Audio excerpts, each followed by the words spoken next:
Welcome to the Typical Sportsman podcast. I'm joined today by one of my buddies, Chris Colston, the voice of the intro that you hear every single week. Chris is a good buddy of mine. I oftentimes joke and say there's only one time a year I don't like Chris, and that's when LSU plays Arkansas for the Battle of the Boot. He's an LSU guy. I'm an Arkansas guy. But we're here just to talk and have a good time. We talk deer hunting. We talk his start into bow hunting.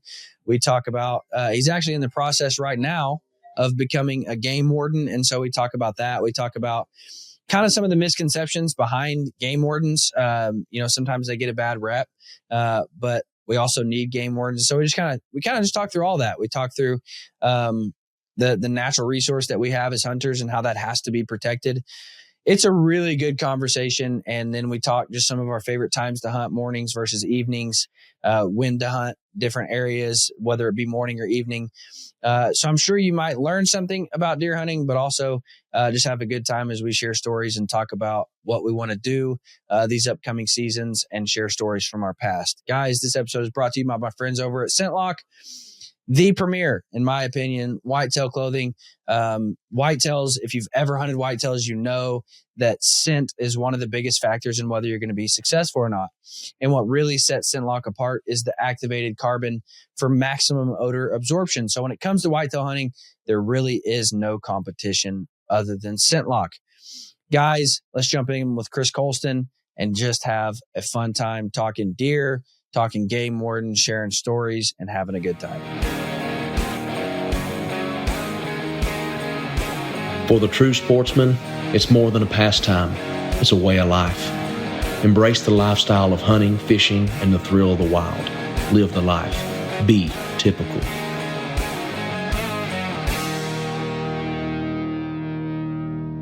It's not often that a new company comes along in the archery world and just absolutely changes the game. However, that is exactly what Dialed Archery did when they entered the scene. Pretty much took the archery world by storm, and for good reason. Now, if you followed me, you know my review of the Arxos. There was some things I didn't like about the Arxos. However, when the proof was introduced, here's what they did. They took all of the customer feedback. They took all of the customer feedback so well that I believe with the proof, they have created a perfect sight. They listened to what the archery world wanted and needed out of a sight. And that's what they got with the proof. It is completely redesigned. It's completely in every way. It's just a better sight. They have improved on every issue that people had with the Arxos, and they have created, in my opinion, an absolute bomb-proof sight. Completely customizable on the website. Colors, pin configuration, pin sizes, pin colors. Completely customizable. You get exactly what you want right out of the box. Guys, I would highly encourage you to go check out Dialed Archery for your next sight. You are going to get, here's what I promise you, you are going to get more yardage out of a sight tape.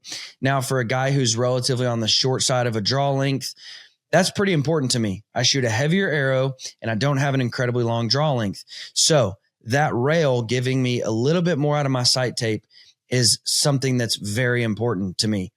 However, all of the other features of the proof make a bomb-proof sight. You can throw that thing around the mountain. You can drag it through the mud.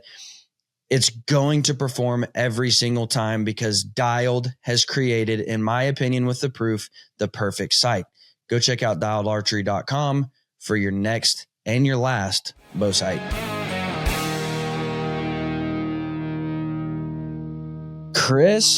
Christopher Colston. What's up, dude? Man, not a whole lot. How you been? Dude, busy, dude. Just like you, man. Just been grinding, dude, trying to find my way in this world, you know? I heard that, man. Everybody's trying to find their way. I'm just out here trying to survive, dude. Right. Chris Colston, the voice to the intro of the podcast. So if you're a listener, that's that sweet, creamy voice you're used to hearing. Honestly, when we went to make that intro, I'm like, I need somebody with that goofy redneck twang in their voice. And so I asked Chris and he did it. And yeah, I made a post not too long ago. I said, there's only one day out of the year I don't like Chris Colston. And it's when the old Razorbacks play LSU. But I don't know, man. We've been struggling. I think most of our programs have been struggling. But hey, look at March Madness, man. Look at Arkansas doing their thing. Dude, let me tell you this. As somebody who lives in Kansas, if you're listening to this and you live in Kansas, you suck. It was awesome, dude. I made my wife so mad, dude. We walk into Walmart and I got my Razorback hat on, my Razorback. And when I say Razorback hat, I mean like it's the full pig, you know? Yeah. And got the full chain, like, you know, the big Razorback emblem with the chain that's that big around, like on my. And I walk into Walmart. I'm like, what's up now? And she's like, shut up. Like, what are you doing? I'm like, well, I got to represent. Right. And so everybody gets mad now. I say I'm from Kansas because we're changing the pronunciation of that. The AR is silent, you know? Right. Yeah, no, it's funny you say that. My father-in-law, like they're all originally from Kansas, so they're big Jayhawk fans. It's been tough, very, very tough for the Jayhawks this year. So we've been fighting that battle with them, been going through it with them. So yeah. I understand that, dude. I live in the country, man. I live in Jayhawk country, and it's, man, when they lose like 2 games, they freak out. I'm like, must be nice. Like, must be nice, right. You know? Yeah, they got that standard. They held that high standard for sure. Yeah, no kidding. Man, what all you've been killing some stuff lately, dude. Well, maybe not as of like recently, but since the last time we talked, man, you've been stacking bodies, dude. Yeah, man. I was fortunate enough to do a lot of good hunting this year. I got to do several whitetail hunts with some friends, and then I actually went on a duck hunt that was real fun. You know, growing up where I'm from in East Texas, like some people knew where to find them, but for the most part, we just didn't have a whole lot of birds, you know, in our area. So duck hunting, it wasn't really something. I had buddies that did it, but it wasn't really something that, you know, that I did growing up a lot more so than like deer hunting or hog hunting or squirrel hunting or stuff like that. But yeah, man, I got to do that. I got to do a lot of good hunts this year. And then lately, man, I just been on the bass fishing, you know, pretty heavy. Springtime's always kind of my favorite time of year to do like topwater frog bass fishing and spinner baits and stuff like that. So wait a minute. Did you grow up in Louisiana? No, pretty close. Lindale, Texas. It's about an hour and a half from Louisiana. And you didn't duck hunt? Not really. No, never did. I mean, just where our area is, we just didn't have a whole lot of, you know, we're kind of in a weird zone over there, not really in the middle of a flyway at all, but yeah, just didn't have, I guess, just didn't really grow up. I mean, my granddad did a lot, but he never took us duck hunting a lot. You know, it was always deer hunting or squirrel hunting that we went with him. I didn't duck hunt until I got older, but I enjoy it. I love it. It's just never did it much growing up, you know? Yeah. Duck hunting is one of my favorite things in the world. And I say that I don't get to do it near as much anymore. Just for the sake of time, you know, I mean, you gotta pick and choose. I mean, with, you know, wife, kids, family, career, I mean, you got to pick and choose what you hunt. And so obviously bow hunting has my heart, and it takes most of my honey, I'm going huntings, you know? But I grew up, man, like I said, I grew up in Arkansas, and deer hunting was a secondary to me. It's like, okay, if we're tagged out on ducks, then we'll go deer hunting, you know? I mean, if we shoot a limit in the morning, I'll go deer hunt in the evening. If not, I'll be back duck hunting in the evening again. Like, right. I grew up cutting my teeth on duck. If it was duck hunting season, I was duck hunting. Like, right. In Arkansas, they do it. Most places do it, you know, have their duck seasons chopped up, but you got a break for Christmas Day. And my parents were always like, well, praise God, we know you're not hunting Christmas Day. Cause I mean, if it was duck hunting season, I mean, before school, after school, before church, after church, like if you can legally shoot ducks, I'm going to shoot ducks. Like, right. But now, I mean, I do it, you know, once or twice a year, and it's one of those things every year. I'm like, I'm going to duck hunt more. I'm going to set aside more time to duck hunt. Well, then you get a couple pictures of a couple big bucks, and it's like, never mind, I'll go kill these big bucks, you know? Yeah. That was it for me too. It was like, of course, I mean, growing up in Arkansas, you're right there in that smack middle of that flyway, which is awesome. But, you know, like that was my thing, was always like, I was just always just so mad at the deer, you know, or the pigs or whatever it was. I don't know. It was just something that, you know, like kind of opposite of what you said. It's just what I grew up doing more. Yeah. Now, did you, being in Texas, do you spend a lot of time like chasing any kind of exotics, or just sticking to whitetails and hogs?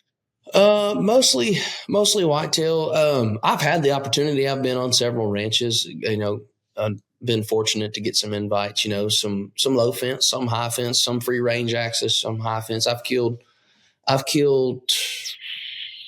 only killed one axis. He was in velvet, which was pretty cool. Oh, that is cool. Yeah, I got him shoulder mounted, which was pretty cool. But I'm trying to think if I've killed any other. I don't know if I've killed any other exotics other than that. So not really. Mainly just whitetail. I don't know, man. That's always been my love, Just ate up with it, huh? Yeah, absolutely. I will say, like, as far as exotics go, I desperately, Axis for a long time has been on the top of my list. Like it is always just right up there. And I have several opportunities always come up, but it's always just poor timing or, right. I actually booked an Axis hunt one time and then my wife went in for surgery same week. And I'm like, crap. Like, right. And then, just recently, just this week, Ranch Fairy invited me to come down and shoot some Axis, and he gave me some dates, and I'm like, dude, I'm on a bear hunt both of those dates. Like, you got to be kidding me. And so it's just always never worked out. But Axis deer, I really want to kill. They're just a gorgeous animal. I mean, they look really cool on the wall. And then black buck, I think, also just looks sexy on a wall. Like, if I could have two, it'd be those two for sure. Yeah, I had a really cool experience with my Axis, and I had a cool experience with a black buck too. I just wasn't hunting them. I actually rattled in a black buck, which was pretty cool. Really? Yeah, we were in South Texas hunting, and we were rattling whitetails, and we were kind of sitting at this pitch in this corner of this road, really, where this sendero ran, and we were in the middle of it, and we had roads coming in on both sides of us. We were kind of back in the brush with my bow, and we were hitting those horns, dude. And I look over to my right, and this little black buck came in like right there. He was looking for a fight. I was like, dang, that's awesome. That is cool. I guess I just didn't realize you could rattle them in, I'd have punched an arrow right through him and said, how much do I owe you? There was, I guess the only reason we didn't is there was about a 185-inch deer that was walking right towards us down the road about 200 yards. I was like, oh, black buck. I was like, black buck, big buck, It ended up didn't work out. That deer spooked off, but it was a pretty cool. Should have shot the black buck. I know. I probably in turn should have just punched one. So what you're telling me is if I ever rattle in a black buck, go ahead and shoot her. Oh yeah, absolutely. Pull the trigger. Yeah, if you go ahead and let her rip. If you got the permission, absolutely. Go ahead. And do it. Now, have you ever done a lot of like upland bird hunting? Man, not really. I mean, the only bird hunting that we ever did, it's just dove season, in Texas. It's such a hot commodity. I've done some pheasant like up in the panhandle in Texas, but, it wasn't anything. It's not like, going to Kansas, and actually like, walking the rows and doing like the legit pheasant hunt in Kansas. Or Nebraska or anything like that. I've never done a lot of upland game, but I mean, I would love to, Well, I have to get you out here on an upland hunt. It's another one of those things that like, I speak about it with such like passion, like it has my heart, and I only go once or twice a year. Like, right. Because again, it's just, you got to weigh that out and it's and you understand this. How many kids do you have now? I just got one right now. A little girl. She's fixing to be 3. So it's crazy. Okay. I couldn't remember if you had another one or not, but you understand as much as anybody. I mean, with kids and a career and man, you just don't have the time to do everything you want to do.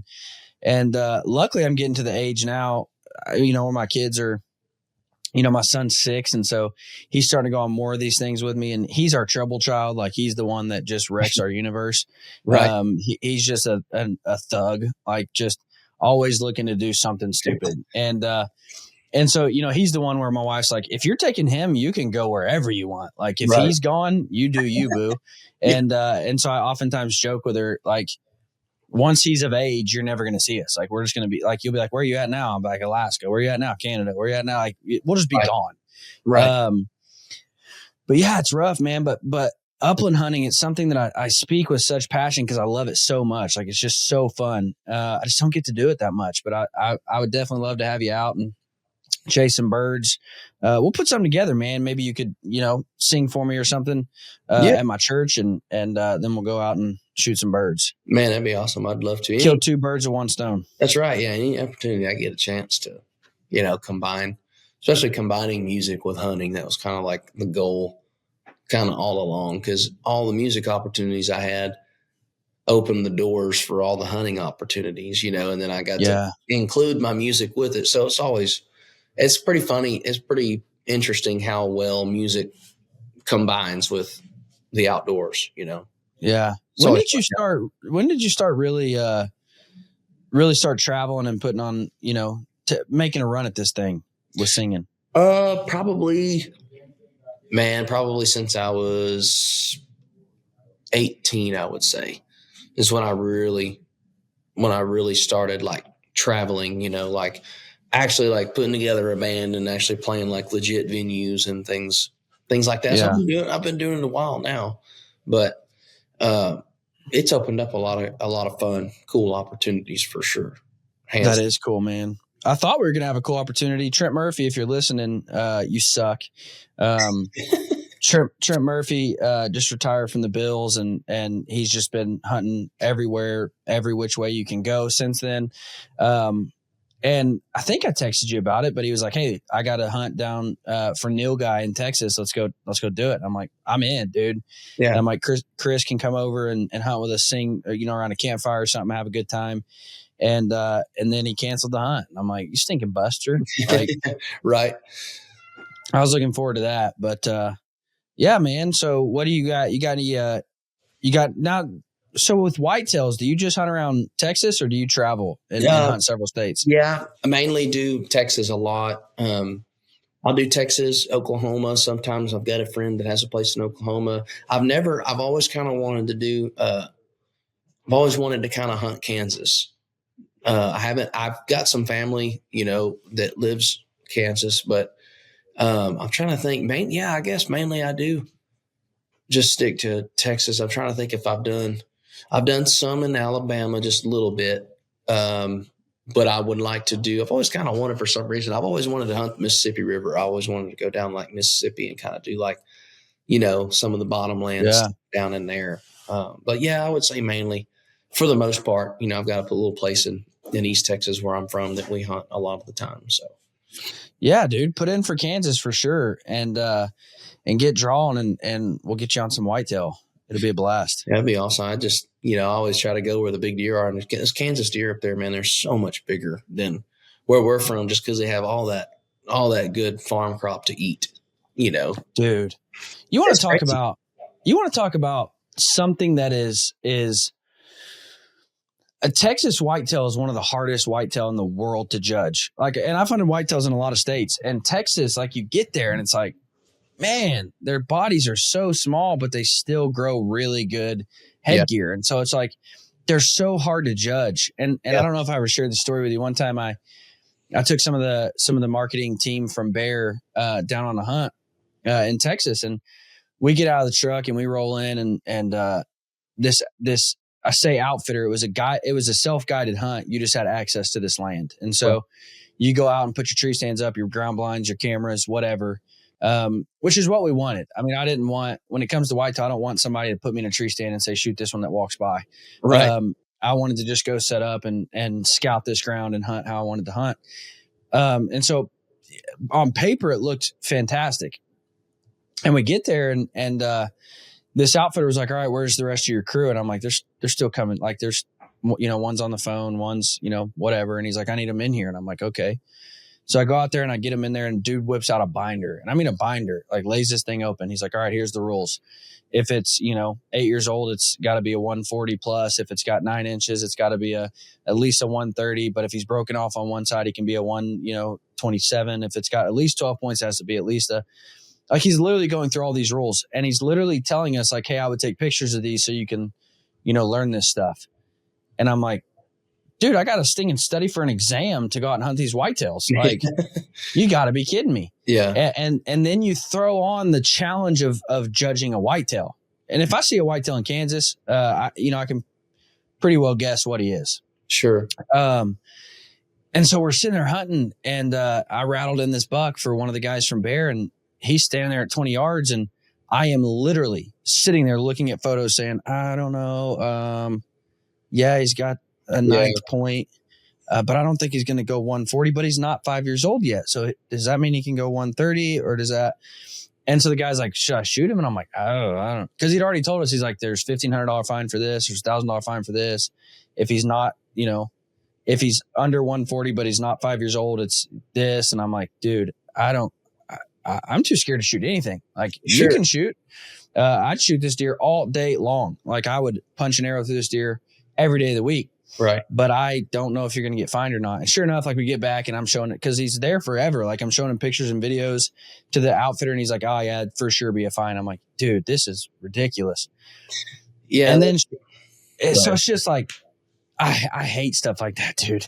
Yeah, that's kind of frustrating. It's frustrating. It kind of takes the fun out of it. Like, I've hunted with, I know how you feel because I have, but I've also hunted with a guy that it was awesome. He was like, hey, look, I don't slap any restrictions on people. Like, if you love it and you think it makes you happy, then pull the trigger. And I'm like, man, that's awesome. I feel like, I mean, now granted, I understand that not everybody has access to, a lot of deer like he does. Sorry, this light's coming down. But, not everybody has access. It's like, hey, shoot what you want, but at the same time, it's stressful, especially when you got people with you. You don't want anybody to get a fine.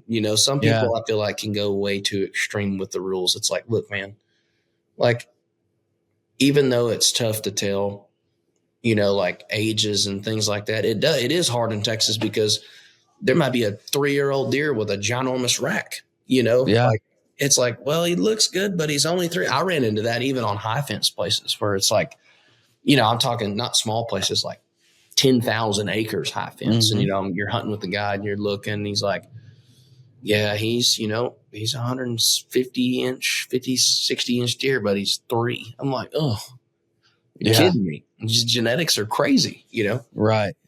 And that's something like, well, we'll get into the whole, managing for deer, but that night, this kid, another kid that had, came to hunt there, brings in this 12 point. And I say 12 point, like, his tines, each one was maybe 1.5 inches. Like, every day of the week, you want this deer off your property. Genetics are terrible.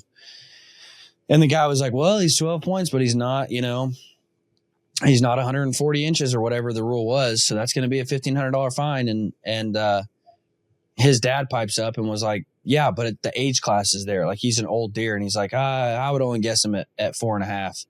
And the dad was like, no, he's older than that. And the outfitter was literally like, all right, well, I can bring in an expert, to look at the teeth and everything. He's like, but you got to pay for that. And I'm like, no, dude, like, this is like, I'm just sitting back watching this. I'm not involved in it. Also, I'm not going to say anything, but I'm just like, dude, that's a deer you want killed every day of the week. Like, you don't want those genetics on your property. So I literally called one of my buddies in Junction and I'm like, hey, here's the place I'm at, dude. Like, this is what's going on. And I just need to get these guys on some deer that they're, that they can shoot. And he's like, yeah, come on over. And so I literally I'm like, hey man, I'm going to bounce. Like, this is like night 1. I'm just like, I'm going to get out of here, man. I've seen like 5 deer that I want to shoot. And, I'm too scared to shoot them. Like, cause I just don't know. And so we go over there and just have a ball shooting deer. But yeah, I think, there's a difference in managing your properties and there's a difference in taking every bit of joy out of it. You know what I mean? Oh, absolutely. Yeah. Cause I've been to places like one of my buddies, Liberty Ranch there in Oklahoma. He'll give me pictures of deer, like certain pictures, and say like, hey, don't shoot this one. Like, he's going to be a stud, but he's only, 2.5. Yeah. Don't shoot this one. Right. That's fine. Like, and I love playing with him. Like, one time I had this 2.5, he's probably 140. I sent him pictures and I'm like, I don't think this is the one you were talking about. I'm going to let her rip. And I knew good and well it was the one he was talking about. And he's like, no, that's the one. I'm like, I don't think it is, but I'll punch an arrow in her and we'll see. And he's like, no, that's definitely the one. Don't shoot that deer. And I'm like, I'll get him on the ground. We'll find out. And he's like, don't shoot that deer. Right. And I'm messing with him the whole time. But see, that's different. I mean, that's okay. I know a couple deer I can't shoot, but everything else, if you like it, shoot it. But man, there's just so much. And here's where I'm at. You talk to a lot of deer biologists, just because you kill something antler wise that you don't want on your property doesn't mean you're creating good genetics. Doesn't mean you're ever going to, because I mean, a fawn gets 50% of his antler genetics from mom and 50% from his dad. Right. Well, I don't know what kind of antler genetics the does are carrying. So I can never create the perfect herd. So I always tell people, if you really want to create a healthy deer herd, shoot the older mature class deer, whether their horns are big or not.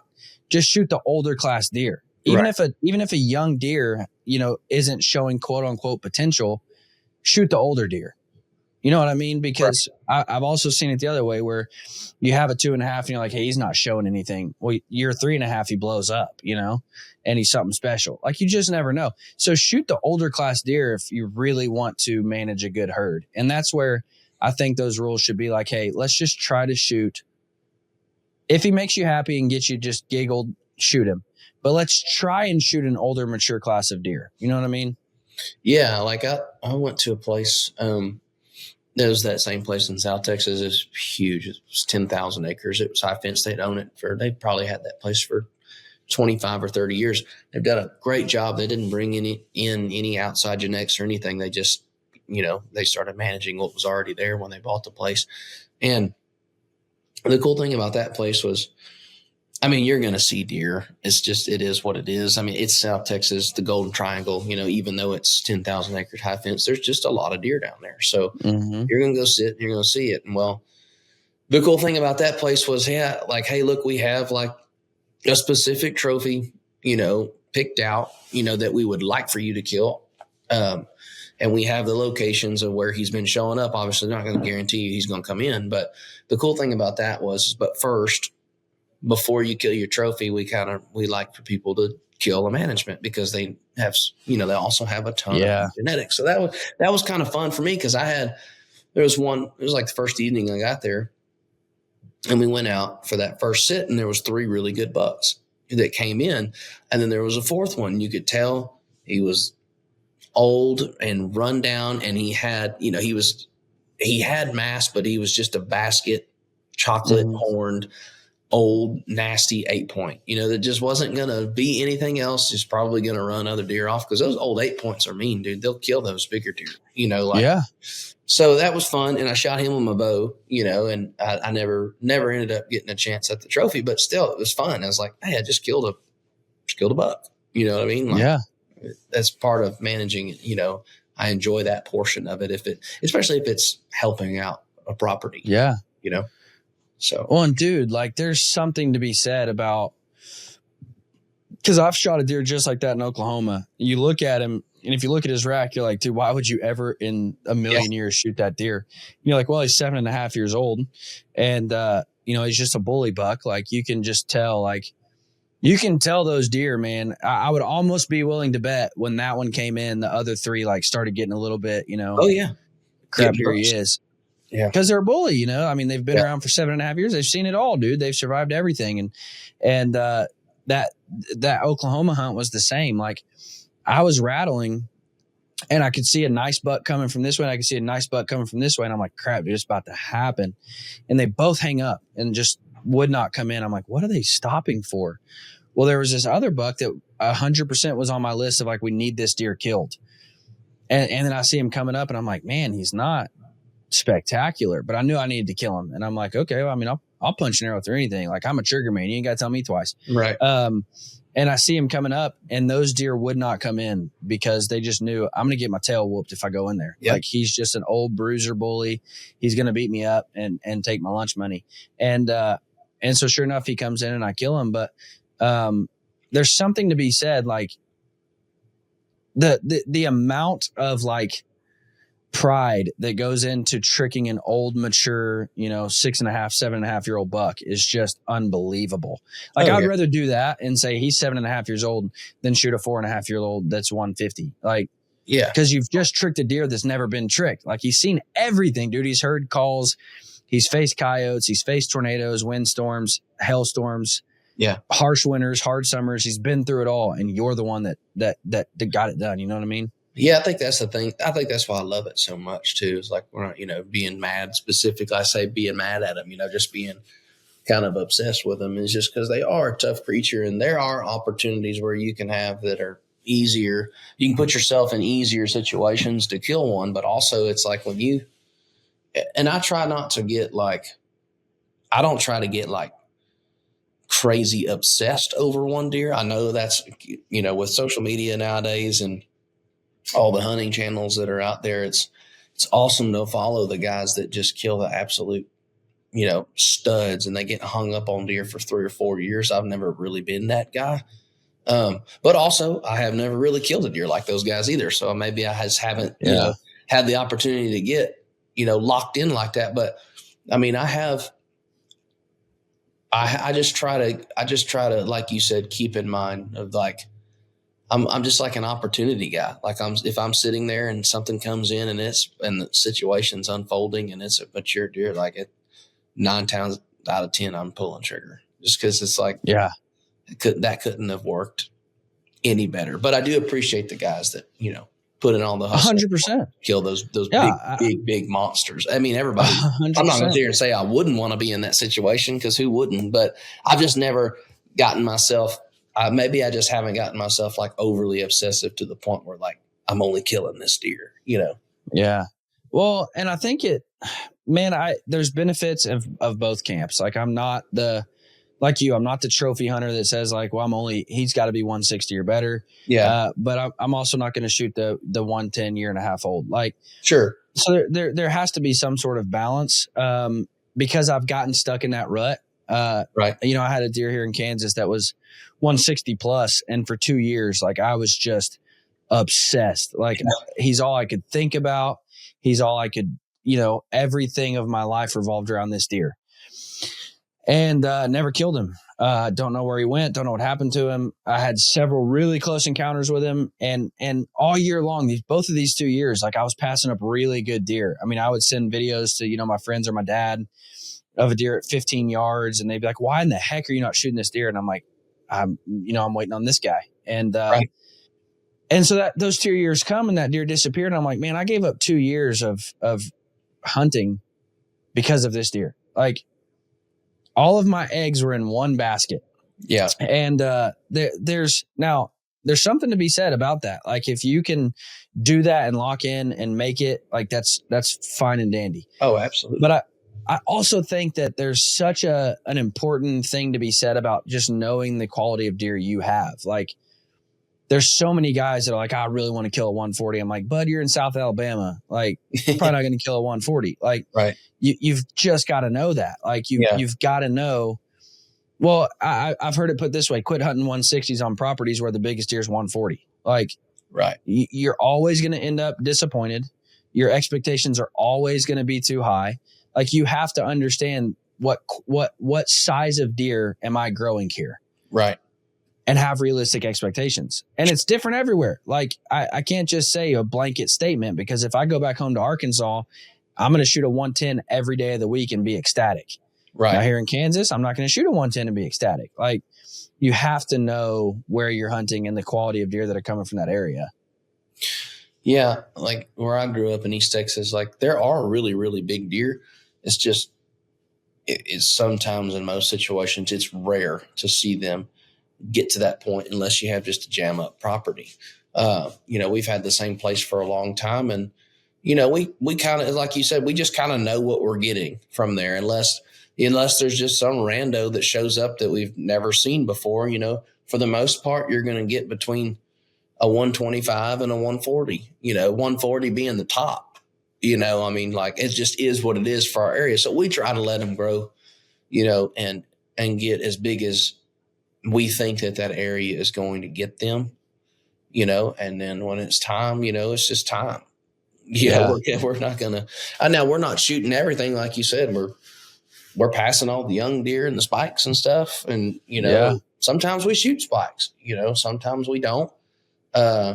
You can easily tell on a young buck, in my opinion, you can usually tell when he's got pretty good potential. By rack shape and what he's starting, if he's got a real pretty symmetrical rack, well, then you're like, ooh, I can't wait to see him in a couple more years. I'm going to let him roll. But I think the good thing about Texas is, they have they've got that 13-inch rule, for if you're killing them, I don't know if it's the same everywhere or not, but for most counties, it's got to be even with his ears or outside. Well, I like the rule, because most of the time, younger deer, they're not going to be crazy outside their ears unless you get something, special, but it gives them time a little bit to grow, I guess. Yeah. Yeah. And what you just said brings up a whole nother topic. Like, the best thing you can do for your deer is find the neighboring property owners and talk to them about managing deer. Yeah. Because like you said, you're going to lose deer and you're going to gain deer. Right. And deer actually go through what's called a dispersal. And what that means is, just like humans, once we reach that age of 18, mom and dad say, hey, go find your own job, go find your own place to live. Well, once a deer reaches that age, that year and a half, they're going to find their own home. They're going to leave their mom and dad. They're going to leave their property and go find somewhere else to live. So it is so hard to manage genetics. I mean, obviously, unless you have thousands of acres, but, here in Kansas, like my piece is 300 acres. I'm losing deer all the time, gaining deer all the time. Like, the best thing I can do is go to different landowners and talk to them about, age structure and what we can do as a coherent group of landowners to really encourage healthy deer herds in our area. Right. And then you take in like your vacation deer, your deer that are on, a vacation during the rut. You haven't seen them all year long. And then November 15th, you have this buck stand and you're like, where'd this guy come from? Yeah. I mean, I run cameras all year long. I've never seen him before. Yeah. Well, he doesn't live there. He's just out looking for does. I mean, he's went 2 miles, 3 miles and he's, cruising. He's on an excursion. And so again, just going back to that, like if you just look at your property and try to manage to build a healthy deer herd, you're going to drive yourself nuts. Yep. You have to. And again, we're not talking a 10,000 acre place in Texas. We're talking the normal guy has 500, 300, 250 acres. Like, find the neighboring properties and talk about, what kind of deer should we be killing? What kind shouldn't we be killing? And let's create a healthy deer herd for our area and make sure that everybody is growing bigger, healthier, more mature deer. Yeah. I mean, the main place I'm talking about that we do is the place I've had for 12 or 13 years. It's 86 acres in East Texas, but it's very small. There's only 2 or 3 it's just me and my dad and my uncle, but it's surrounded by like a 200 acre property. That's just old timberland. That's just, it's timber company owns it. So they're going to select cut it every, 15 years and leave it alone. So that's where all of our deer live. We're fortunate to have that. But at the same time, my favorite deer kind of to kill, to be honest with you, are those roamers, like the ones that show up in the middle of the rut that I'm like, whoa, who is that? Yeah. I'm probably 9 times out of 10. If it makes me happy, I'm going to kill him. Just because we don't, on our property specifically, we don't have a lot of giants that are just living there. They're off in that. Me neither. They're off in that deep timber doing God knows what, and I don't know because I don't have access over there. But I know a lot of the times they do slip up if I'm sitting there. If I just happen to be there at the right time. So, when's the last time you hunted a property with no trail cameras? Man, to be honest with you, I would say not until recently. About like, I'd say like maybe I wouldn't say recently. Maybe like 4 years ago, we didn't have cameras on our place. Really? Yeah, I mean, just because we just never, we had feeders, and in Texas, obviously we can feed, but like I didn't get heavy into the game camera stuff until like probably several years ago, until I started, I do this thing. I've got this like pro staff thing with Moultrie. So like they started sending, I guess when like the game cell camera started coming out. Like I didn't get into it till a couple of years after they did, but honestly, it has been a long time. I've got 2 cameras and they're both set up on my stationary feeders. I don't have them, but it's also a different type of hunting. It's like, and this is just on my little East Texas place. Like I set them on my feeders. I don't have them strategically placed on trails and things like that. if something comes in to eat, I'll get a picture. I really just enjoy checking my phone. Like, I'm not hunting a lot of public land. I'm not hunting, a lot of places that you're not able to feed. But some places in Oklahoma, that I do have, friends of mine that own property that have them set up and on trails and stuff. But it's actually a pretty good question. It hasn't been that long, really, since I started using trail cameras. Well, man, for me, like I mean, I grew up right on that cusp where like my teenage years and my young adult, like trail cameras were still, this big, and they took 476 batteries, and Yeah. the pictures sucked. Like, so nobody really used them. But man, I miss that so much because, like you said, those satellite deer that just come in and you're like, where is he? Like, this is a cool deer. I've never seen you before. I miss that so much from when I was a teen or young adult. Like, all is there's deer tracks here. Like, oh, that one looks pretty good. Yeah, that's a big track. Like, okay, my corn's disappearing, so I know there's deer here. And then you just sit and you wait and see what comes in. Like, and that's the most. I keep telling myself every year. I keep telling myself I'm going to hunt it without any cameras. I want to be completely surprised. Well, I'm also, like you said, just kind of like I like to see all the deer and check them all out, and so I continue to go back to the camera and look at it and find out what's out there. But I really want to do that. And I want to do it with a group of friends. Like, I want to find a property, lease it with 3 or 4 buddies, not put any cameras out, and just go hunt it, man. Just like the good old days of just sitting and hoping something walks by. You don't know what's in there or not. You don't know, are there any bucks? Are there does? I mean, I really want to do that, man, because I just miss that joy of like seeing the deer come in and you're like, oh, there are deer here. Like, that's a giant, Yeah, it's, that's how that place was in East Texas that we still have. When we first started, when we first got it, I was a freshman in high school. So we didn't have the money to buy a bunch of cameras, in the beginning at all. So it was going and hunting, and then all right, 8:30 or 9:00, and then,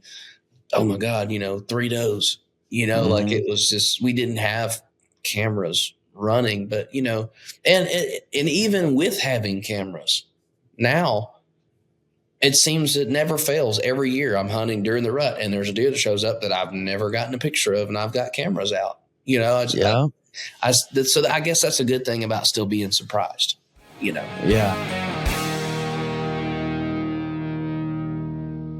Guys, one of the easiest and cheapest ways to upgrade your bow is with a custom set of strings.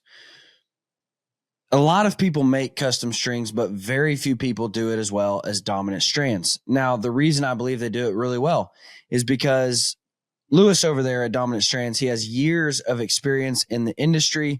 His customer service is phenomenal. He offers an incredible wide range of different materials to build your next set of strings out of. And he just knows archery. Lewis is the guy, if I've got a bow that I just can't figure out, I call Lewis. He is incredibly informed, and he's ready to help you build the best set of strings for your bow. Go to dominant-strands.com and get your next bowstring today. Now, I tell everybody, the moment you get a recurve, the best and cheapest and easiest way to make that recurve faster, quieter, and shoot better is to get a custom string. Lewis makes a phenomenal string for a recurve. Guys, go to dominant-strands.com, use code typical10 to get 10% off your entire order, whether that's a set for your compound, a set for your crossbow, a new string for your recurve, any material, any colors. That code is going to get you 10% off your entire order. Dominant Strands, go check them out.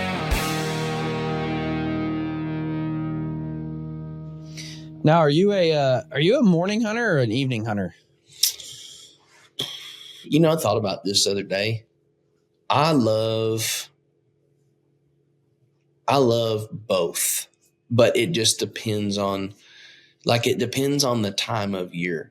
So for early bow season, like October, let's say tail end of October, I would say, when the rut's thinking about getting kicked off for bows. I love hunting in the evenings. I don't know what it is. I think we talked about this before, but Halloween night every year is always just you either see a slammer of a buck or you don't. But I would say bow season, I love hunting evenings, when it's still hot, stuff like that. But when it gets cold, when you're talking about your Novembers and stuff, I'm definitely a morning hunt guy. See, the only reason I like evening better is it's a mind thing for me. Like in the morning, you're working yourself away from prime time. Like right when the sun comes up, you're like, all right, here it is, prime time. And then as you sit longer, it's like, all right, the chances are going down. That is true. But if you get there in the evening at 4 o'clock, like you just keep hyping yourself up. You stay in the game more, I think. That is true. You stay locked in more because you're like, all right, it's getting closer. Like it's here, it's about to happen. And then, 10 minutes go by and you're like, okay, it's even better now. Like the chances are even better now. Like, and so I think I like it more because of the mind trick it plays on me of hunting in the evening. No, absolutely. I've got a buddy in Oklahoma. He won't hunt mornings. I mean, and some places don't. Some people are, I was watching the other day, I was watching like Buck Commander, and they were, Adel Maroch's place, and he was like, we just don't hunt mornings. Like we only hunt evening. Yeah. And I think that's cool. I'll say this. If you're hunting an area, like a heavy trafficked area, if you're hunting a travel corridor, mornings are better. If you're hunting a food source, evenings are better. That's always been my experience. And then in the evening, especially if you've got a feeding area and you can stay on the hinge of that, where a buck's going to come out and stage himself, you're in the money. Like, so I've got properties set up specifically for morning. Like, I know deer are traveling through here from bed to feed and feed to bed. And then vice versa. Hey, I know deer are going to come feed here in the evenings. But I'm an evening guy, man. I think I see more deer. I think I stay locked in better. I focus better. It's more of like, I don't know. Again, it's just that mind game. And I think anything you can tell yourself to stay longer, to sit quieter, is better. And so for me, the evening just seems to always work. I mean, now I hunt mornings, don't get me wrong. But yeah, it's just kind of where I'm at. I think. I think one thing also that I enjoy that I didn't think that I would enjoy, because I am like you though. I do love. I will hunt mornings, but I start getting antsy, around that 9:30, 10 o'clock. But one thing that I did realize that I enjoyed, of course, because this would probably be anybody, but this year, had an opportunity to see a lot of deer movement during the rut, like during the morning. It kind of just never stopped. Like I kept seeing new deer. Also, like one of the things that I didn't realize I would enjoy is actually sitting all day, and like, but it's more entertaining when you have deer in front of you at the same time. But I didn't think I would enjoy that, but I didn't realize how fast it went by as well when you were seeing a lot. So the only thing that sucks about all day sits is I pack all this food and by 10:30 I've eaten all that food. It's all gone. You start getting bored. Yeah, that's definitely like there's something to say about somebody that can do it, multiple times on end. Like there's a lot of patience involved. A lot of patience. And if you don't have an ounce of patience in your body, it won't work. Well, I'm just the guy. I'm sitting there at 10:30. I'm like, crap, I've eaten 17 Uncrustables. Like, now what? Now I'm gonna be hungry in an hour. Now I'm bored. Now I want to talk briefly. Well, I'll get there in a second. You were actually kind of a adult onset bow hunter, right? You didn't bow hunt as a teen growing up, did you? No, I didn't. Not at all. We were rifle guys through and through. I mean, what made you want to make that switch? Man, I had a friend of mine.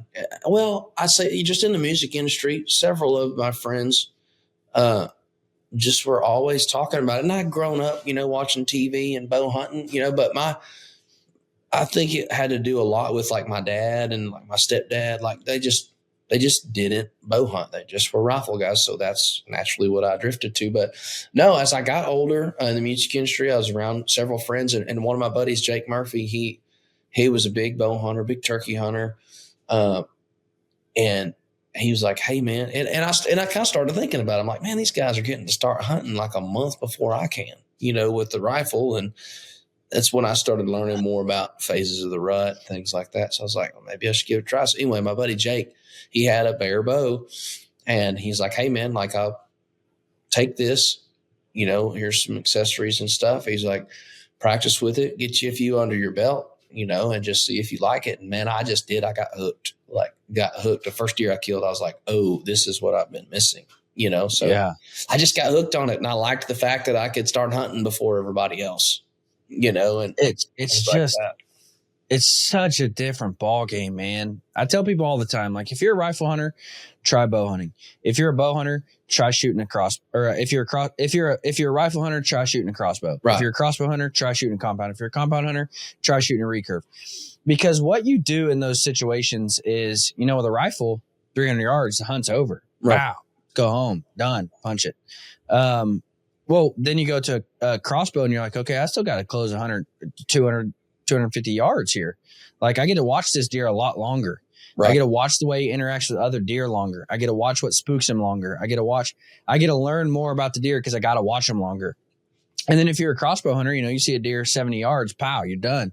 But when you switch to a compound, you're like, man, I got to watch this deer close another 40 yards before I can shoot him. Like, and then it's just unrealistic the amount of time and effort and energy that goes into getting that extra 30, 40 yards. And you're going to spook more deer. You're going to see coyotes run by, and the way that deer respond when coyotes run by. And you're going to see, the way they whip their head around when they hear a noise. You're going to learn more about the deer. Yeah. And then if you're a compound hunter and 30 yards, 40 yards, pow, the deer's done, hunt's over, let's pack them up and go home. Go to a recurve, and then you still got to close 10, 15, 20 more yards. Yeah. And you want to talk about, closing that distance. Now they're at 15, 17 yards. And you've learned so much more about the animals.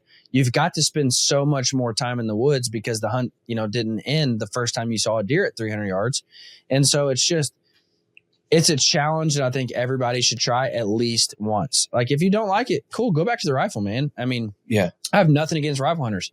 I'll shoot animals with rifles. I mean, like I said, I'm an equal opportunist, like death distributor. I don't care if it's with a rifle or bazooka. If it's legal, I'll shoot it.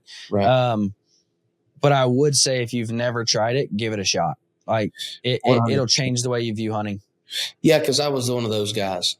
Because I was one of those guys that's like, oh man, I don't bow hunt. Like, I'm all about rifles, and I honestly knocked it for a long time. I was like, man, bow hunters, and then I I got that bow, and I was like, okay. And I started realizing, because you got to remember too, like, growing up rifle hunting, like you said, I had never been 20 yards from a deer in my life. Mm-hmm. Never, unless I was driving down the road or something. But like, sitting in a stand, I had never seen a deer that close before. So, when I got a bow and I crawled up in a ladder stand, and deer comes in at 12 yards and you can see their eyeballs, and you're like, whoa, like, it's just a whole, and they have I didn't know that deer couldn't tell. I didn't know that deer, that you could get that close to a wild deer. I really didn't. Yeah. Because I've always been a rifle hunter. Like, I always thought, like, hey, 100 yards, they're not going to know where we're at. But then I was like, holy crap, I'm this close and that deer doesn't know I'm here. You know what I mean? So that's where I kind of got hooked. And then you're drawn down and you sling the arrow and you watch the arrow punch through. You're like, oh my gosh, I just did that. So I got hooked on it for sure. Now I still love both. I think I still love shooting rifle just as much as I do a bow. But there is something to say of, like, I think I love them equally the same. No. I think I think I do. I have no problem when rifle season comes around, set my bow down and go shoot one rifle. I can't say I love them equal. Yeah, some people don't. They both have their place. I mean, if I'm going to Montana to chase bears in the mountains, like, I'm taking a rifle 100%. Like, because if you get 100 yards, like, that's maybe all you'll ever get. Like, right. So, but I can't say I love them the same. Like, there's just something different about shooting them with a bow, and it just means more. Yeah. It's more intimate. It's more personal. It's more, it's just so much more challenging that it's so much more rewarding. So, I don't know. Yeah, I can't say I like them equally, but don't get me wrong. If we go on a pig hunt, like, we're taking ARs and we're going to stack bodies, like, that's what we're going to do, right. And I'll have an absolute ball, and I'm never going to look at that and say, you'll never hear me behind an AR mowing down pigs and say, I wish I had my bow. Yeah. Like, dude, I'm just going to be shooting them, having a blast. Right. But I would say this, I would rather shoot 2 pigs with my bow than shoot 40 with an AR. I will agree with that. I was going to say that because, but I think a lot of it's just because how I grew up shooting rifles all the time. But I will say, as I've gotten older, I still enjoy shooting pigs with a gun, but I do enjoy shooting pigs with my bow more than I do with a rifle. 100%. Yeah. Dude, pigs are awesome, man. Like, Yeah. again, that's something I speak about, like, has my heart, even though I don't get to do it near as much. Of course, I don't live in pigs, so I got to travel. But I absolutely love pig hunting. And I tell everybody, like, if you're just starting, so here's a good example. If you're going from a rifle to a bow, do it on pigs, like, because you're going to have a lot of opportunities. If you blow one, it's okay. There'll be more coming in. Like, there's so many of them that it's a really good proving ground, if you will. But they're also a tough animal. Like, so it's a really good way to test new equipment. Like, I've told people all the time, like, somebody will come and say, hey, I want to try out these broadheads. What do you think about these broadheads? I'm like, don't know. I've never shot them. Why don't you go on a pig hunt? They're like, what do you mean? I'm like, you want to know if a broadhead's going to perform? Shoot it at a pig. Shoot a like, pig with one. Yep. That's how you know. Because if you can punch through a pig, you'll blow through a whitetail. And if you can punch through a pig, you can shoot through an elk. Like, people don't understand how big a 300, even a 200-pound pig is. Like, that thing is wide, it's thick, it's tough. Yep. Their skin is so tough because they're just rubbing up against trees all the time. Like, it's the best proving ground for equipment you could ever have. Yeah, most of them have about a half inch of fat before you get to the actual, base layer of everything. So I was thinking about that the other day. I've only punched an arrow completely through one pig in my life, like where it went complete pass through like a deer, and it was just the angle. It didn't get embedded in that opposite shoulder. It kind of came out through the neck, and those are the best kind because you zips right through them and they just kind of stand there like they don't know what hit them. That's the best shot you can make on a pig, and it's hard to do. Yeah, I think I've only fully passed through a pig once, and it was a little pig, so doesn't mean much. But yeah, man, I think pigs are something that don't get enough credit. Like, pig hunting is a blast. It's so, like, and if you've never, I tell people this too. They're like, man, I want to go on an elk hunt. I'm like, go on a pig hunt first. I'm like, what do you mean? And I'm like, well, all you've ever done is sit in a tree stand. Like, you've never had to see animals and sneak in and kill them. Right. So go on a pig hunt and try just spot and stalking pigs over and over and over again. Like, the year I went on my first, it was a bear hunt, spot and stalk bear hunt. I went on like 3 pig hunts, and I wanted to get as close as possible. I wanted to practice sneaking. I wanted to practice moving through the woods quietly. I wanted to practice looking and finding pigs and saying, okay, well, we can go around this way and we can sneak up on them this way, get behind that and get around them. And, again, pigs are just a really good way to practice everything and to test everything. Right. Absolutely. We got to do a pig hunt. Pigs are fun. God, I have so many of them on my place. It'd be so easy to. Where do you live at? Well, my place is east, and it's in Chandler, so it's outside of Tyler. But dude, I can be there in like 8 hours. Yeah. I'll see in a little bit. Right. Dude, I got between 30 and 40 pigs that show up at 7:00 in the evening every night. If there's corn on the ground, they're there. They ain't going anywhere. I bet, what time is it right now? It's 2. Dude, Mama's going to be mad when I tell her I'm leaving to go to Oklahoma tonight. I'm just kidding. Texas, I mean. They're everywhere. There's just so many. We just grew up with so many of them. We trapped them, hunted them with dogs, and bow hunted and thermal hunted them, and just never going to be able to get rid of them. Which I'm not mad at, I've actually been trying to put together, for those of you that do listen to the podcast and, you've heard my life updates or whatever. I actually just planted a church, just started a church about a month ago now. And I was telling some of the guys, I'm like, I want to put together a pig hunt, and we're just going to go and shoot pigs. And so I've been trying to put together a pig hunt for those guys, because it is so fun. And I've 3 of them responded back in the text like, I've never hunted before. I'm like, this is a great place to start. Like, you'll have a blast. You'll have fun. Right. You'll shoot stuff. Like, it'll be a good time. Do you ever hunt javelinas, or do you have javelinas around you? We don't have javelinas in East Texas. They're all, for the most part, they're way, way South Texas, but I have hunted. I have killed one, on that ranch, and shot one. I shot one with a Creedmoor, but I've had opportunities to shoot them with bow too, man, they are super cool. They're super I love cool. javelinas, dude. They're super cool animals. And they just I think they just opened up a thing where you can register them for like Boone and Crockett now. They have their own category. Yeah. So, cool. And come April 9th through the 12th at the Pope and Young convention, they're going to be following suit with Boone and Crockett, and we'll be voting those in. So Nice. That's a really good way to again, javelinas are maybe even better than pigs as far as a new hunter goes, because javelinas are dumb. Like you can just walk up to them. I remember the first time I ever hunted javelinas, I was just walking up the Sendero, however you say it. Yeah. Mexican word. And I kept thinking like, okay, we got to try something else here. And like, yeah, just keep going. And I'm like, dude, they're right here at 50 yards. He's like, yeah, just keep going. Like, we'll shoot them in a minute. And I'm like, okay. And so we're just walking up the road towards this group of javelina, and then you shoot one. Like, they're not intelligent, but they're fun to hunt. I'll tell you that. Yeah, they are. And they're cool too. Like we'd ride around in the middle of the day. Sometimes they'll be out in the middle of the day around watering holes and stuff like that, or like in the roads and stuff. And they're fun. They're fun too. Like people don't realize how small they are, so they're kind of a fun bow target, Yeah, they are. I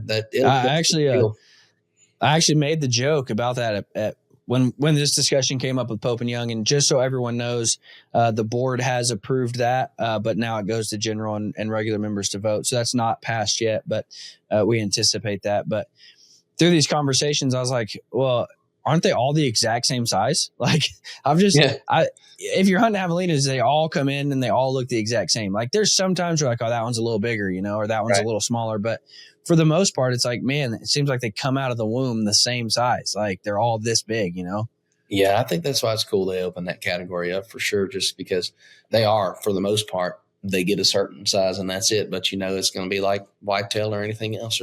Somebody's going to kill a giant one. Yeah, and absolutely. It'll be neat. There'll be somebody come out of the woodworks with a giant javelina. Right. So before we started recording, you were talking to me about going back to school to be a game warden. What drove that decision? I mean, I've always loved it ever since I was a kid. My uncle, he's retired Texas game warden for 33 years. He was 33, 34. I can't remember how long.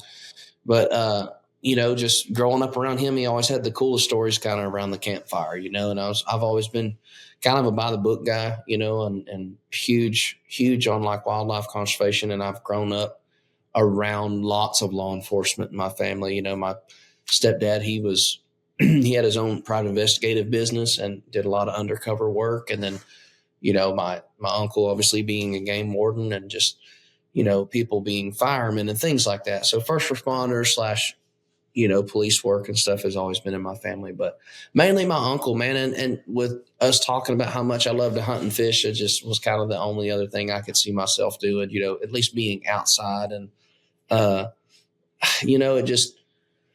see a lot of stuff that there's a lot of things that bother me. And it's mainly just like people that take advantage of hunting and fishing and things like that. People that, just are blatantly taking advantage of the resource bugs me, a lot, especially people that are wasting stuff mainly, like shooting deer and cutting heads off and stuff like that. It's always bugged me. So it kind of fueled my passion for that. And, I get it. There's people out there that outlaw hunt. There's people that don't, but it's just something that I've always been super passionate about, that I've always felt like I could be good at, so anyway, currently going to school doing that. And, I'm not in it to be the guy that's, ruining everybody's day. But I mean, if you're doing something wrong, that's on you. You know what I mean? Like it's kind of it's not hard it's really not hard to follow the rules, I guess, Yeah. But I would agree, man. There's not many things in this world that I have as much disrespect, as much hatred for as poachers. I don't want to say hatred, but you know what I mean? No, I know exactly what you mean. It's unfair. It's unfair because we get it. You get it. These creatures were put here by God, and he didn't want us to take it. They weren't put here to take advantage of, they were here to use as a valuable resource to help us live. And when somebody just blatantly slaps that in the face, it bugs me. And then like you're 100% right. And then you take it even a step further. And as a sportsman, like we put in so much time, effort, energy, money into the pursuit of these animals for you to come out and drive up and shoot them in the dark. Like, Yeah. For real, dude. Like, hey, you're like, well, I'll just say it. And if you're a poacher listening to this, you're a coward. Like, yeah, you 100% are. Like, just because it's hard, like just because it takes work and it takes dedication and it takes patience and it takes effort and it takes, all of these resources that we have to put forth to harvest these animals, you'd rather go out and just get it done in the dark with your headlights. Like, yeah, no, like, I just, there's not many people in this world that I have as much disrespect for as those people. Yeah. It's, and I also understand that people aren't perfect. People make mistakes. I've made mistakes, hunting and fishing before and owned up to them. But at the same time, I have never, ever blatantly gone and poached or, like I said earlier, cut the horns off a deer and let him lay or done anything like that, and that's just something that always just really got under my skin. So anyway, with my uncle being all the stories from him and being such a prominent, male figure in my life, and hearing stories from him and just how he went about it and how he did things, I always liked. So yeah, currently just in school right now. I've still got quite a bit of school to do, but then I'll apply for the academy after that. And still play shows and use my other talent of singing and playing music, and just kind of get best of both worlds. So, yeah, and I'll say this too, game wardens are just like cops. I mean, there's bad ones and there's great ones. Like you said, there are game wardens there who just are on a power trip and they just want to wreck everybody else's day. And they want to catch you for every little thing. And so I'll say this, like, we need more good game wardens. We need more game wardens who are in it for the right reasons. We need more game wardens who love the resource and not the paycheck. We need more game wardens who are passionate about the animals they're protecting. We need more game wardens who are devoted to helping create a healthy environment for deer and turkeys and pigs and javelinas and elk and mule deer to grow in. Like, we need more good game wardens. I'll say that. But like you said, man, I mean, there's been times in my life where I have accidentally broke the rules. And honestly, there was a game warden that I came across, on the flip side of that was just looking to wreck my day. You know what I mean? Like, I was a kid and he just wanted to wreck my day and continue to get his paycheck. Like, well, I'll just tell the story. We were out four-wheeling in the Ozark Mountains of Arkansas, just riding our four-wheelers around, having a good time. I had a 22 pistol in the little glove box or whatever you would call them, and some ammo. And I never even took it out. I knew it was in there, but I didn't think about it being in there, that type of thing. Like, had something come up, I'd have said, there's a 22 in here, but it wasn't something where it's like, I'm going to put a 22 in there to go ride. It was just there. And so he pulls us over, and I don't remember why. It was a long time ago. I don't remember why you couldn't have it at that time or in that place or whatever, but he searched our four-wheelers and he confiscated that gun and gave us a ticket. And I'm like, dude, like, I didn't even know it was in there. Like, and the reason that it wasn't supposed to be in there wasn't like I wasn't on like some federally protected land. I didn't ride into a military base or something, like it was something so minute. And I'm like, I understand maybe taking the pistol. I understand, maybe giving me a ticket, but taking the pistol, taking the ammo, giving me a ticket, like, you're just here to wreck my day. Yeah. A lot of that's hard. And I agree with you. I mean, I understand, I do respect, they have a really hard job to do. And 100%. It is hard. And, to be honest with you, and unfortunately, no game warden's going to have a perfect track record. They have days just like we have days. But I understand. I totally get it. I've been on the other end of a situation similar, and it's very frustrating. But at the same time, I agree with you. I think there are things to get upset about. I think there are things to issue things about. I understand they have a protocol to go by, but at the same time, I know what you mean. It's like, man, come on. Like, this isn't this is not worth, like, this is worth way more trouble to you than it is us. Like, you can, I feel like judge a character a lot as a big deal in it. Right. Like, well, and not only that, but I feel like an encounter with a game warden can change the way that a young person or a new sportsman views hunting altogether. 100%. I got a ticket duck hunting one time. Yeah. I was duck hunting, and I was duck hunting with a very prominent doctor in the area. Yeah. Like, I was a kid. I was probably, I might have been driving age, but I think I was still not even able to drive. So I'm going to say 15, maybe 16.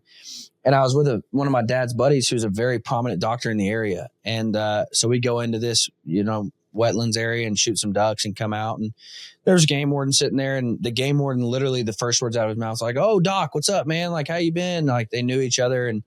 And doctor was like, "Well, hey, how's your mom doing, man? Like, I know, we had those, how's that new medication go?"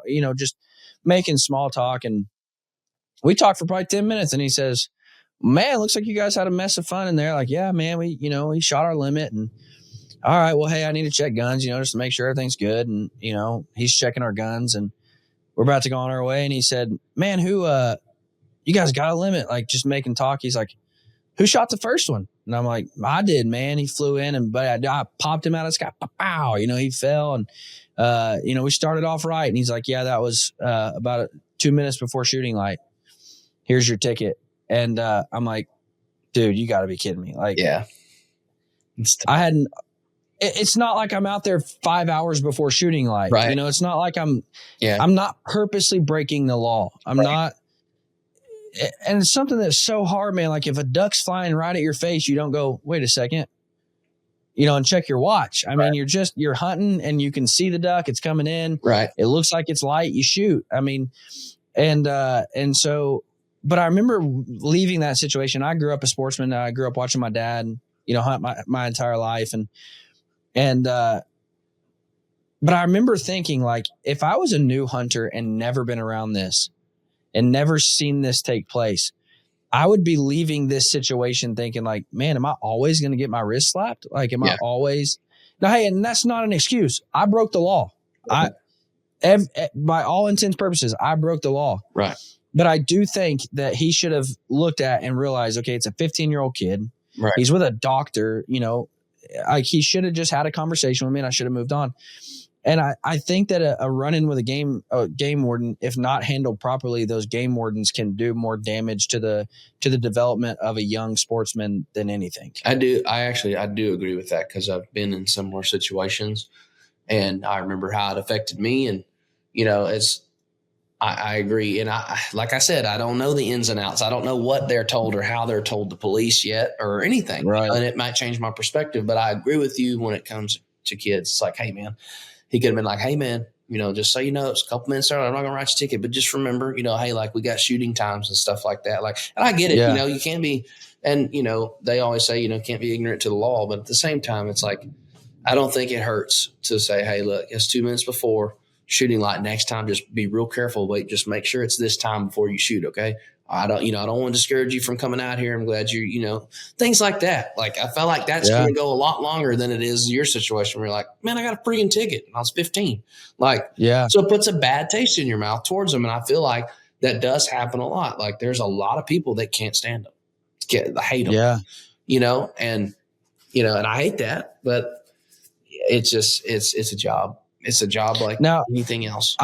I'll say this to the guy who hates the game wardens. Like, I don't hate game wardens. Yeah. I respect them immensely. Sure. We, like I just said, we desperately need game wardens. We need more game wardens. That's a career that, not many kids leave high school going, "I think I want to be a game warden." Right.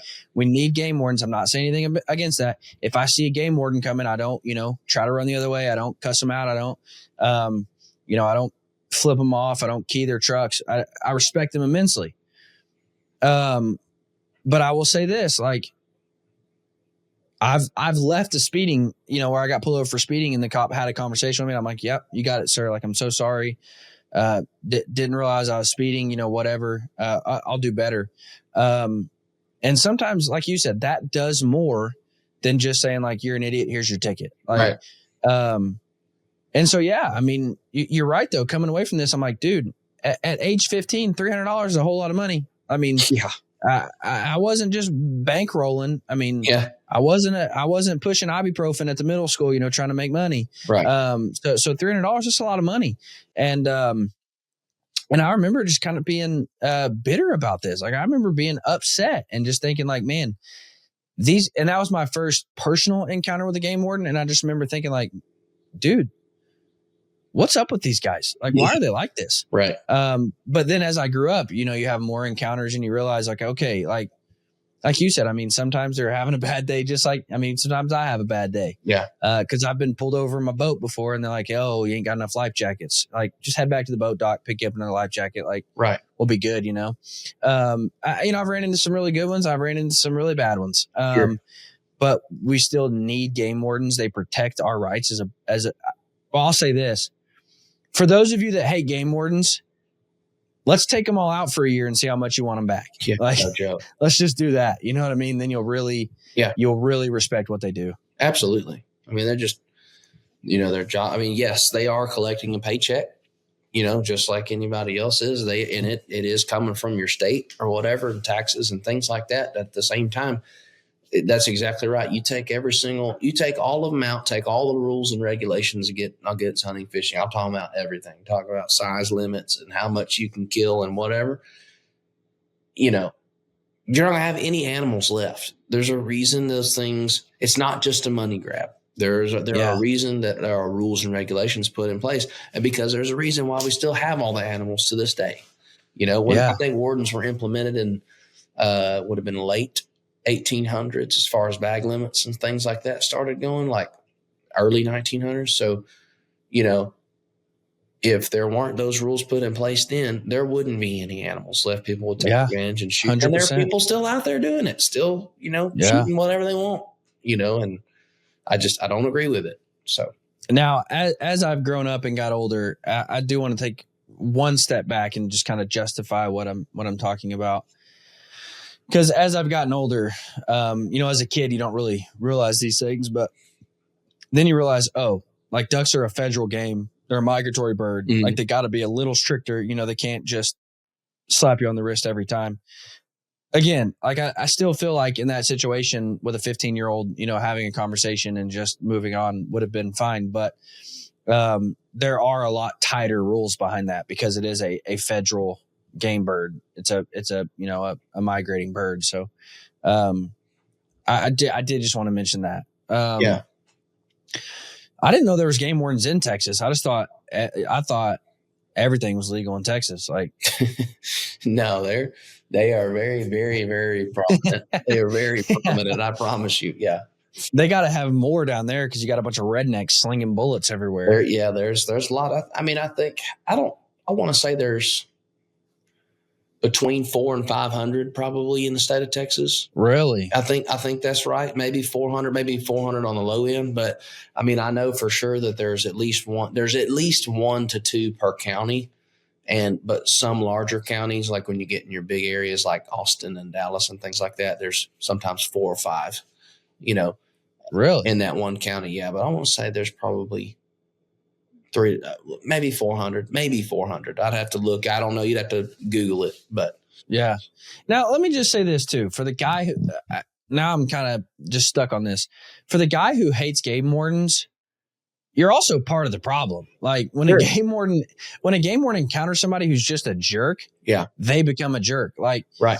Speak to them with respect, speak to them kindly, let them do their job. But also, man, well, just this year, I found myself like in a situation. I took a young kid out hunting, a kid and his dad that never shot deer before. It was a late season doe hunt. And January, frigid cold, and we shoot 2, what we thought was does.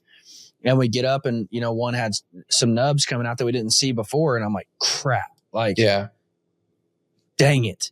And so I just called a game warden. I'm like, hey, this is the situation I'm in. Like, I just wanted to talk to you first. And he said, no, it is. They have to be an inch and polish. Like, you're completely in the law. You're fine. He said, but I will say this, like, the fact that you called would have went miles, like would have got you leaps of bounds ahead of if I would have just pulled you over and you thought, I'll talk to you now. Like the fact that you called before you ever moved it speaks volumes, and that for any game warden will go a long ways. And I had a friend, Kansas for the longest time was a 2-bird state when it come to turkeys. And the county that my buddy grew up hunting in his entire life, like he's hunted there since he's a kid. He just never checked the regulations because it was always 2 birds. Yeah. And so he shoots 2 birds, and this was just a couple years ago. And he's a pastor as well, so he definitely wasn't trying to break any laws. And he sent a picture to me of these 2 birds, and I'm like, "Where'd you kill those at?" He's like, "My place here in Kansas." And I'm like, "Dude, that's 1 bird now." And he's like, "No, it ain't." I'm like, "Yeah, it's the first year ever, 1 bird." And so he gets on and Googles it, and he's like, "Oh crap!" Yeah. And so he just calls the game warden. He's like, "Dude, you can come get it if you'd like. Like I did not want to break the law, didn't mean to, didn't know." Right. And the game warden was like, "Hey, thanks for calling, man. You're good. Like Sure. just don't do it anymore. Check the regulations before you go." Honesty goes a long way, man. But you're good to go with a lot of people. Yeah. And I'll say this too. On that note, like make sure, I don't care if you've hunted the same area your entire life for 40 years, check your regulations every year. Like check and make sure nothing's changed. Check and make sure no inch regulations have changed. No bag limits have changed. No dates have changed. Like just check all that and make sure every year, because there are times where it just switches and you never knew about it. So check those things, every year. Yeah. They changed almost this last year. Normally, and where we hunt specifically in East Texas is like you could kill does the first 16 days of season and then you couldn't. Well, this past year they changed it like, "Hey man, we got too many does. You guys can shoot does all season." And so that was a pretty big. That's kind of a weird rule. It was pretty big. I wonder. Pretty big change for us, So I didn't realize that until I looked. I'm like, hey, or it was you start shooting does when bow season opens and you can shoot them all the way through. I think it was the end of deer season if I remember correctly. But do you know why they had the 16-day rule in there? No, the only thing I can think of for what it was, I mean, it used to not even be that. It used to be you could kill does Thanksgiving weekend, and that was it. Just for population. That's weird. They were probably worried about population, but then they've realized, man, the deer population is booming in Texas. So I think. Well, why not still just have a bag limit? Like, why make it a specific time rather than just saying like you can kill 1 doe a year? Man, I don't know, unless they're just, trying to. The only thing I can think of is they were trying to weed them out early season before they got bred before the rut. Things like that is the only thing I could think of. But, after that, they were like, "Ooh, we got too many. Y'all need to." They still have the bag limit, but y'all can kill them whenever now. You don't have to be crunched. That raises another question for me. And I don't know what I'm about to talk about at all. All I know is Common Core math, like basic, 2 + 2 = 4 when it comes to this. Right. What's your standpoint on shooting does pre-rut and post-rut? It doesn't bother me. I mean, nope. I'll shoot one before or after if I just feel like I want to kill a doe. I mean, I've never really. I will say this: I will not shoot a doe that has a fawn or a yearling with them. I never do. Some people say you can. It is what it is. I did it one time when I was a kid, and it kind of messed me up. I shot a doe that had a young one that was she had stored it off. Keeping her hidden, while she was out there eating and making sure the area was safe. And it just kind of bothered me as a kid, but it doesn't matter as far as time of year. If I want to shoot a doe, I'm going to shoot a doe. Yeah, I completely agree with that. I won't shoot a doe with fawns. Yeah. But I hate the dude who's like, I don't hate the dude. I don't like the comment of, well, I don't want to shoot them after they're bred. Yeah. And I'm like, okay, so I understand that. But if I kill them in October, I've still stopped that doe from potentially breeding come rut. Right. Like I'm still eliminating that doe from the breeding pool. Absolutely. So I am killing that doe and her potential future fawns. Right. Like, so does it matter if I do that post-season or late season or early season? Yeah. I've just never understood I honestly, I don't think it happens enough for it to even affect the populations. You know what I mean?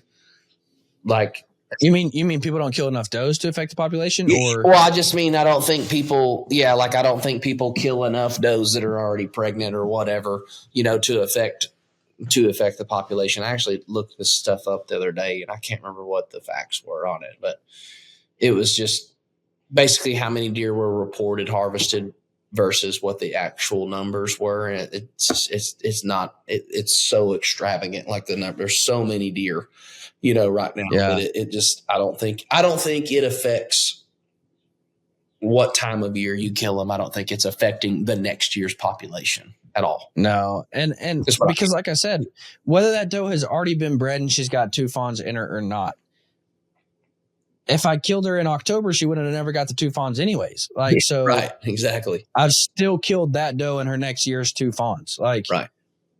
So it's and then you go on the argument of like, well, if it's December, I can't tell if a doe's been bred or not. Like, I can't look at her and say, oh, she's with child. Can't shoot that one. Right.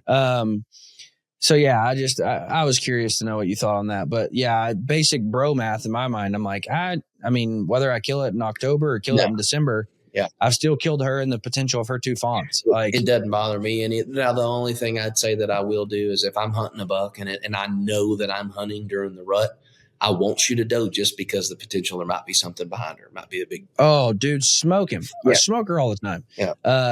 I've killed does before in the rut. And I used to think the same way as that. Yeah. But I've also killed those in the rut and then had deer come and check her out. Oh, like, yeah. I've had that. She's still putting off that scent, Right. I just mean if I'm like wanting to hunt, or if I know if I'm after a specific deer, I'll wait at least to see like, what else is going on here? Is she just by herself? Yeah. So I would agree with that. You don't want to cause the commotion, make the noise. Right. Yeah, I would agree with that. But if there's a lone doe and if I'm in an area where I can see, okay, there's no bucks coming right now, I'm going to, if I want to kill a doe, I'm going to torture her. Now, I will say this too. I think doe bag limits are something that people don't put enough weight on. Like if you have 2 doe tags, kill 2 does. Yeah. Like the reason they gave you 2 does is because they need 2 does killed. Yep. Like that's why they're doing that. So don't just say like, I'm going to kill 1 doe for my meat. The state agencies have given those allocated tags because that's how many they need killed. So now I will say this too. I understand if your personal property doesn't need more does killed, don't kill more does. Sure. Go to some public ground, go chase them around somewhere else, take a kid out somewhere else, kill does. Because they need those does killed. And if you say, well, I don't have a need for the meat, donate it. Like feed some hungry families with that meat. Yeah. But the reason that you have 2 doe tags is because they need you to kill 2 does. So right. I'll say that too. Now before we go, last but not least, you got a lot of connections in the music industry. Yeah. Who's the most famous person you could call right now and they'd pick up?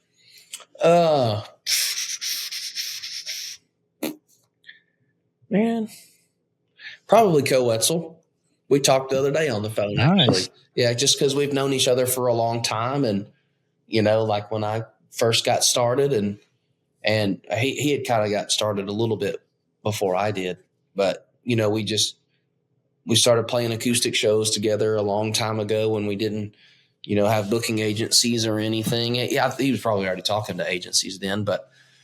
Just because, and we've been through it. We've been on a lot of hunts together, a lot of shows across the whole country literally from Texas to New York City. We've played shows. So yeah, he'd probably be and he's also a diehard bow hunter and one of the ones that kind of helped get me into bow hunting too. So yeah, very cool. He'd probably be the most famous. Yeah. Have you ever met or know Casey Donahue? Very well. Yeah. Yeah. Casey. Really? Oh yeah. Casey's like, been one of my mentors. Yeah. Nice, dude. I never really listened to him growing up. And then when I worked at the bow shop through college, seems like he's all we listened to and just all day long. And I actually just went and saw him in concert a few weeks ago and had a good time there. So seems like a super cool guy. Man, he's awesome. Yeah. When my wife and I lived in Fort Worth, I worked at his house. I worked at his farm. He's got a nice place outside of Fort Worth and, used to mow his place. And, I've probably done just as many shows with Casey Donahue as I have with Co. So Great guy. Casey was in my wedding just like Co was. So, Very cool. yeah, super good guy, man. Does he hunt at all? Oh yeah. Casey's a big time hunter. He's got a big place out in West Texas and got deer behind his house. And he kills mule deer out there and whitetail and takes his sons, and yeah, Casey's he's a big, avid outdoorsman for sure. Very cool. Yeah. Well, thank you so much, man. It's a pleasure as always. I know we went off on a couple weird tangents about game wardens, but Right. I'm stoked for you, man. I couldn't be happier for you. Like I said, we need more game wardens. And so to see you want to take that on and help out our wildlife is cool to me, man. So I appreciate it. And we need to get together and do some hunting. Yeah, man, I'd love to. I was going to say, like, I don't know how much of it you do, and you're going to think this is crazy. But I've had the turkey itch. I have never killed a turkey in my life. Turkeys are stupid. That's what I've heard about. But I just see all the people that get, super, super hooked on it, and I think I want to at least try to see if I'm going to get obsessed with it or not. So, dude, I've almost fist fought some turkey hunters because I talk bad about turkey hunting, and they're like, dude, here's what I learned about turkey hunting. You're either all in it or you ain't about it. Right. Like, yeah. Now I was like, dude, turkey hunting is fun. The calling and the playing games with them and, the chasing back and forth and the vocalization, it is really fun. The reason I don't turkey hunt much and just never, I'm what I call an opportunist turkey hunter. If a buddy calls me and is like, hey, let's go turkey hunting, I'll roll out and go turkey hunting. I'm never going to like actively, try to go turkey hunting unless, a buddy calls me and wants to go turkey hunting. But I love spring bear. Like I've got 2 spring bear hunts planned this year and I love spring bear hunting. And so, I've already, blocked off an entire week for Manitoba, blocked off an entire week for Idaho. And so again, going back to that, just time and effort and energy, like that's just not something I put time and effort and energy towards because I want to do other things. And so that, and I love killing pigs. So, yeah, I've oftentimes said, do I want to go out and shoot one bird or do I want to go out and shoot 47 pigs? Like, right. I'm going to go shoot 47 Absolutely. pigs. But no, I mean, yeah, we can get you. It's a draw state. So Kansas is. So, yeah, you got to start putting in for your whitetail tags too, though, dude. Yeah, I know. I need to come. I want to kill a Kansas deer really bad. They're just it's crazy just how big the deer are up there. Yeah, dude, we'll get you hooked up. And really, if you time it right, I got a buddy who runs an upland outfit. And so if you time it right, you can come and we'll shoot your buck and then we'll go shoot some upland birds and just to have a ball, man. And I'm down. That would be awesome. Well, cool, man. We'll do that. We'll do the Kansas thing and then I'll come down and shoot some pigs with you. So no, we got plenty of them. They will be here when you get here. I promise. and I'll be ready. Absolutely.